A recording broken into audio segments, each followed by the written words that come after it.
Isa pong maganda at mapagpalang araw sa bawat isa po sa atin. So welcome po sa ating pong online Bible study. So bago po natin simulan ang pag-aaral ng salita po ng ating pong Panginoon, tayo po muna ay manalangin sa ating pong Panginoong Diyos. Dakilang Diyos na makapangyarihan sa lahat. Panginoon, tinataas ka namin at tinadakila. Pinagkakatiwala nga po namin sa iyo, Lord, ang ating pong pag-aaral ng ipong dakilang salita. Patuloy po kami samahan, Lord God, pangunahan ng ipong banal na Espiritu at patuloy pong ipaunawa po sa amin ang ipong mga dakilang salita, O God. Salamat, Lord, pinupuri ka namin at dinadakila itong aming dalangin sa pangalan ng Panginoong Jesus. Amen.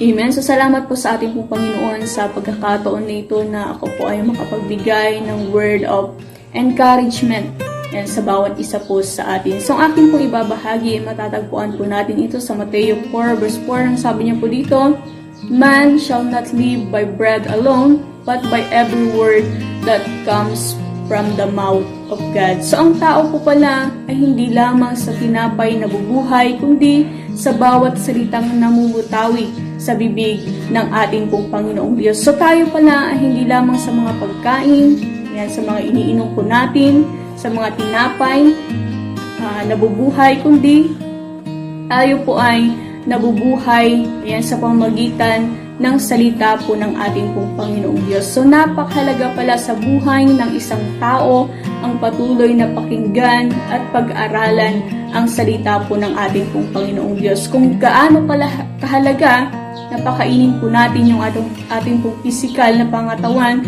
dapat ganun din, ayan, na pahalagahan po natin, yan, alagaan po natin ang ating pong espiritu, pakainin po natin ang ating pong espiritu sa pamamagitan ng salita po ng ating pong Panginoong Diyos. Di po ba kapag tayo po ay hindi kumain ng ilang araw, tayo po ay nanghihina, di po ba? So ganun din po sa ating pong espiritu na dapat, yan, pakainin po natin ang salita po ng ating pong Panginoong Diyos. Dahil tunay nga po ng salita po ng ating pong Panginoon, yan, ay nagbibigay ng lakas po sa atin, nagpapatibay ng ating pong pananampalataya sa ating pong Panginoon, at upang tayo po ay makapagpatuloy yan sa ating pong paglilingkod sa ating pong Panginoong Diyos, kailangan po natin ang Kanya pong mga dakilang salita. So sabi nga po niya sa Hebrew 4 verse 12 na "For the word of God is quick and powerful." Na ang salita ng ating pong Panginoong Diyos, ito po ay buhay at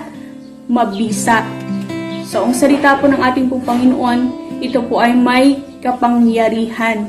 Dahil tunay nga po ng salita ng ating pong Panginoong Diyos, kinukonvict niya ang ating pong puso for what is acceptable, kung ano yung katanggap-tanggap sa Diyos na dapat po natin gawin.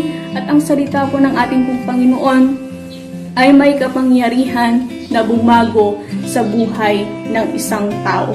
Tunay nga po na hindi po natin kayang baguhin yung ating pong sarili sa sarili po nating kakayanan o kalakasan, kundi kailangan po natin ang salita po ng ating pong Panginoong Diyos. Kailangan po natin ang ating pong Panginoon na siyang babago sa ating pong buhay.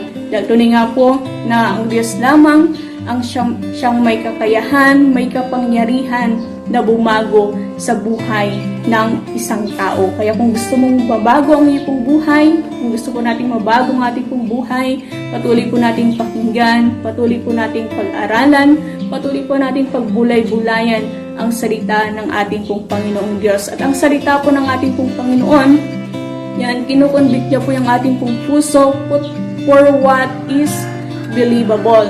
Amen. So nagkakaroon po tayo ng pananampalataya sa ating pong Panginoon sa pamamagitan ng salita ng ating pong Panginoong Diyos. So hindi po lahat ng tao ay may pananampalataya sa ating pong Panginoon. Dahil tunay nga po na hindi lahat ng tao ay nakikinig ng salita ng ating pong Panginoong Diyos. So hindi lahat ng tao ay inaaral ang salita po ng ating pong Panginoon. At ang salita po ng ating pong Panginoong Diyos, ayan, ay kinukonvict niya ang ating pong kaisipan kung ano ang tama, kung ano po yung dapat po nating gawin, ayan, kung ano po yung tama sa harapan ng ating pong Panginoong Diyos. At ang salita ng ating pong Panginoon, sabi niya po doon sa kanya pong salita, na hindi babalik ang kanya pong salita na walang nagagawa sa buhay ng mga nakarinig nito. So, ibig sabihin po pala na kapag tayo po ay nakikinig at nagsasagawa ng salita po ng ating pong Panginoon, may ginagawa ang salita ng ating pong Panginoong Diyos sa ating pong buhay.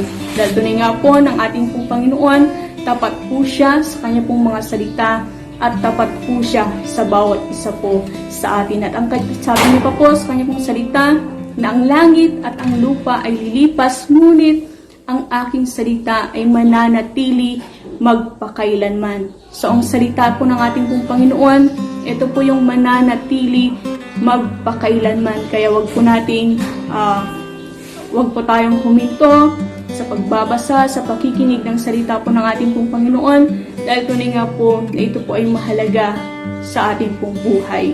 So, purihin ang ating pong Panginoon. Bago po tayo magtapos, tayo po ay manalangin sa ating pong Panginoong Diyos. Lord, pinapasalamatan ka namin at dinadakila. Salamat nga po, Lord God, sa iyong mga dakilang salita. Tunay nga po, Panginoon, na ito po ay buhay at mag-isa, Lord God, na kumikilos sa aming pong buhay, Panginoon. Salamat, Lord, sa iyo pong pagmamahal, sa iyo pong kabutihan po sa amin. Pinupuri ka namin, Lord God, at dinadakila itong aming dalangin sa pangalan ng Panginoong Yesus. Amen. Amen. So marami pong salamat sa inyo pong patuloy na pakikinig ng salita po ng ating pong Panginoon. Pagpalain po kayo ng ating pong Panginoong Diyos.